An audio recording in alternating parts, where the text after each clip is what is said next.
6 বছর পর দেশে ফিরে কান্নায় ভেঙে পড়েন রাজিয়া আক্তার। অশ্রুসিক্ত চোখে জড়িয়ে ধরেন পরিবারের সদস্যদের।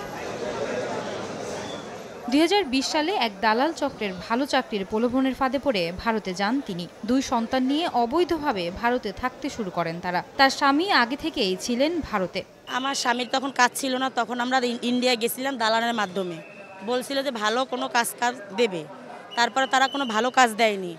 তারা নিয়ে ওই যেমন প্লাস্টিকের কাজ না, এগুলোই করছে আমার স্বামী এতদিন। বেআইনিভাবে ভারতে বসবাসরত বাংলাদেশিদের দেশে ফেরত পাঠাতে ভারতের উদ্যোগ চলমান রয়েছে। এরই ধারাবাহিকতায় বুধবার বিকেলে ভারতের বেঙ্গালুরু প্রশাসনের সহায়তায় 2 সন্তান সহ দেশে ফেরেন এই নারী। এখন আমরা বাংলাদেশ থেকে টাকা পাঠাইয়ে টিকিট করাইয়ে আবার নিয়ে এসি। আমি তো বলছি যে আমার মেয়ে আর মনে হয় পাবো না, তখন দেখতেছি যে আসতেছে, অনেক খুশি লাগতেছে।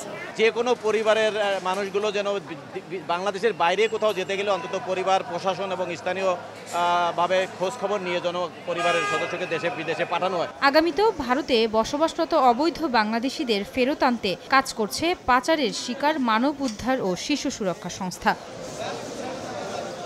আয়েশা সিদ্দিক, সামিয়া, সময় সংবাদ, ঢাকা।